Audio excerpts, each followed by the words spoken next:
Êtes-vous intrigué par les millionnaires et les milliardaires autodidactes? Vous arrive-t-il de vous demander comment ils ont réussi à accumuler autant de richesses? Le chemin qui mène à la richesse semble souvent obscur, mais chaque personne fortunée a affiné des compétences clés qui l'ont propulsé au sommet. La maîtrise de ces mêmes compétences peut servir de modèle à toute personne désireuse de s'enrichir. Dans cette vidéo, nous allons décomposer les 7 compétences essentielles que vous devez développer pour devenir riche. Bonjour à tous, et bienvenue sur le Titan Cuirassé, une chaîne où vous pouvez apprendre sur l'investissement, les finances personnelles, la gestion de l'argent, la psychologie, et sur beaucoup d'autres sujets d'éducation financière, parce que les écoles ne vont pas le faire à votre place. Si l'un de ces sujets vous intéresse, ou si vous voulez apprendre à mieux gérer votre argent, et à jouir d'une plus grande liberté financière, n'hésitez pas à vous abonner, à me laisser un like, et à activer la cloche des notifications pour être averti chaque fois que je publierai une nouvelle vidéo. Sans plus tarder, plongeons dans le vif du sujet. Compétence numéro 1, pensez à long terme. Prenez un moment et évaluez la direction que prend votre vie. Est-elle remplie de plaisirs momentanés qui ne mènent nulle part, ou est-elle marquée par des efforts soutenus sur des objectifs significatifs? Cette simple question joue un rôle déterminant dans votre réussite future. Il est facile de tomber dans le piège des récompenses rapides, ou de rechercher des emplois qui offrent un salaire à court terme sans valeur durable. Imaginez que vous gagnez rapidement de l'argent. Vous démarrez quelque chose, vous gagnez beaucoup d'argent, mais vous le dépensez en articles tape à l'œil, en chaussures de luxe, ou en escapades coûteuses. Au bout du compte, vous vous retrouvez à zéro. Observez maintenant les personnes qui ne réussissent pas. Ils courent généralement après des contrats de courte durée, passent d'une activité à l'autre, et évitent de s'engager sur le long terme.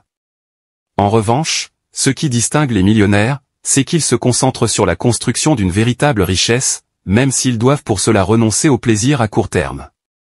Comme le dit judicieusement l'entrepreneur Grant Cardone, payez le prix aujourd'hui pour pouvoir payer n'importe quel prix demain. Pourtant, nombreux sont ceux qui ne veulent pas s'investir, ils veulent un raccourci. Il suffit de penser à ce que de nombreuses personnes dépensent en billets de loterie, presque l'équivalent de la valeur nette de Bill Gates. Compétence numéro 2, la lecture. Vous avez probablement entendu dire que les grands PDG lisent environ 50 livres par an, soit plus que le commun des mortels, qui en lit à peine un. Mais il y a une raison évidente à cela. Si vous voulez élargir votre vision des choses et vous épanouir, commencez à lire davantage. Vous pouvez absorber 30 ans d'expérience d'une personne rien qu'en lisant un livre. Les livres vous permettent d'apprendre des informations que d'autres ont mis des années à rassembler, et vous pouvez en bénéficier en quelques heures seulement. Pensez-y. Toutes nos avancées majeures dans des domaines tels que la technologie, la santé, et les affaires, découlent de cette idée précise. Nous prenons les connaissances existantes, nous les comprimons, nous les transmettons, et nous construisons à partir de là. Les avions, les voitures de luxe, et les smartphones, n'existeraient pas autrement. C'est le même effet que la lecture peut avoir sur votre vie, tant sur le plan professionnel que personnel. Adopter l'état d'esprit des personnes qui réussissent peut considérablement améliorer votre propre vie. Essayer de créer une entreprise ou une vie intéressante sans étudier la réussite, c'est comme faire de la chirurgie sans formation. Vous ne construiriez pas un gratte-ciel sans connaître l'ingénierie, n'est-ce pas? Il en va de même pour la création d'une entreprise ou d'une vie riche. Nous devons apprendre de ceux qui ont réussi, puis utiliser leurs connaissances pour créer notre propre voie. Numéro 3, la discipline. C'est l'un des éléments les plus importants, car notre esprit est naturellement réticent à quitter les zones de confort. Mais avoir de la discipline signifie donner la priorité à nos objectifs, même quand c'est difficile ou quand nous ne sommes pas d'humeur, et pousser constamment vers ce que nous voulons vraiment. Par exemple, si votre objectif est de créer une entreprise florissante, il vous faudra communiquer avec vos clients ou votre public tous les matins. De même, si votre objectif est d'améliorer votre santé et votre forme physique, vous devez vous présenter à vos séances d'entraînement et suivre un programme alimentaire sain, même les jours où vous n'en avez pas envie. La discipline consiste à choisir les étapes qui vous rapprochent de votre objectif, même si cela implique de retarder des plaisirs à court terme.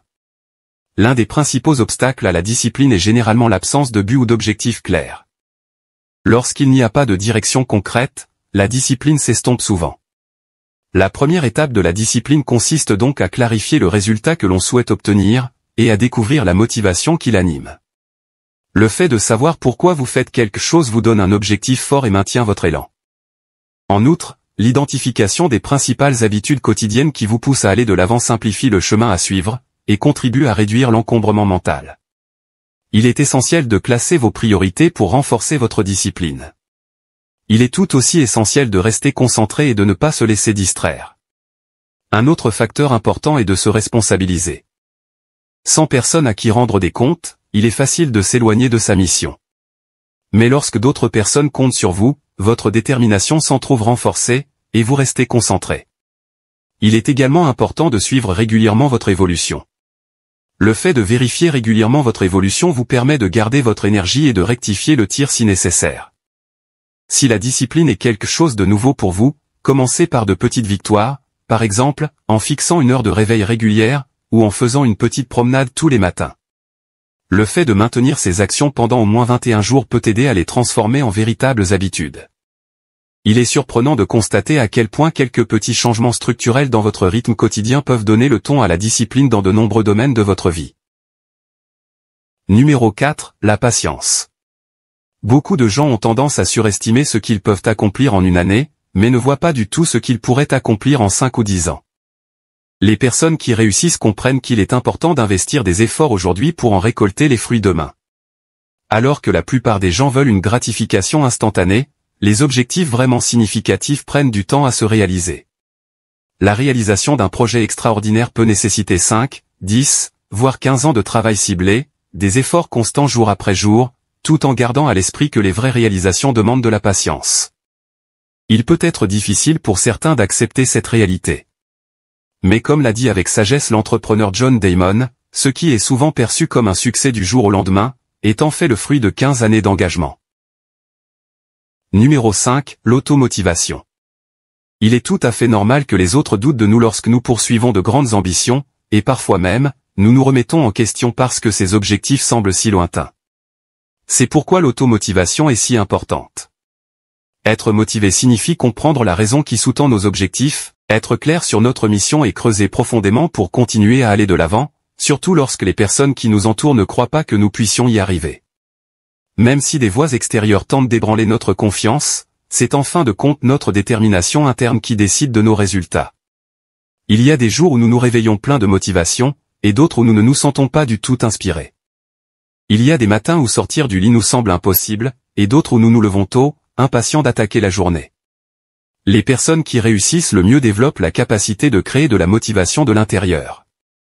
Un moyen efficace de renforcer la motivation consiste à réfléchir à l'héritage que nous voulons laisser derrière nous.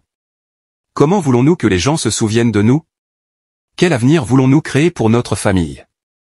Garder à l'esprit notre vision à long terme permet de raviver notre passion pour le chemin que nous empruntons. Numéro 6, s'entourer de personnes qui réussissent. Cette étape est souvent négligée, mais elle est incroyablement puissante. Passer du temps avec des personnes motivées qui ne se contentent jamais de moins, peut radicalement changer votre état d'esprit, et élever vos attentes. Lorsque vous côtoyez régulièrement des personnes très performantes, leur niveau de discipline et d'ambition devient votre nouvelle norme.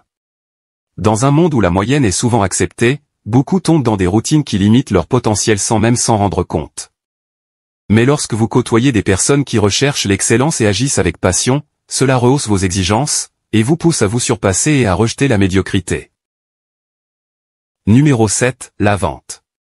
Quel que soit le type d'entreprise dans lequel vous travaillez, son succès dépend toujours d'une chose, les ventes. Demandez à n'importe quel entrepreneur accompli comment développer une entreprise, et il soulignera presque toujours la nécessité d'améliorer les ventes. Les ventes sont au cœur de toute entreprise prospère. C'est le battement de cœur qui la maintient en vie. Avant de songer à embaucher du personnel ou à constituer des équipes, vous devez maîtriser la capacité à persuader les autres d'échanger de l'argent contre ce que vous offrez. De plus, la vente n'est pas l'apanage des entrepreneurs, elle est également précieuse dans la vie de tous les jours. Chaque instant est l'occasion d'exprimer votre valeur. Qu'il s'agisse d'impressionner une personne qui vous intéresse, ou d'encourager vos enfants à agir, vous utilisez essentiellement des stratégies de vente. Devenir efficace dans le domaine de la vente vous donne un avantage considérable dans la vie. Vous ouvrez des portes et améliorez les résultats que vous obtenez dans presque toutes les situations. Pourtant, de nombreuses personnes sous-estiment encore le pouvoir de cette compétence. La vérité, c'est qu'en devenant compétent en matière de vente, vous pouvez tout changer. Voilà pour la vidéo d'aujourd'hui. J'espère que vous l'avez appréciée et qu'elle vous a apporté quelque chose.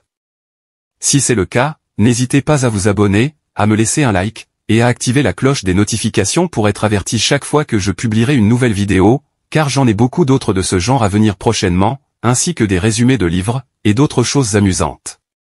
Merci d'avoir regardé, et passez une bonne journée.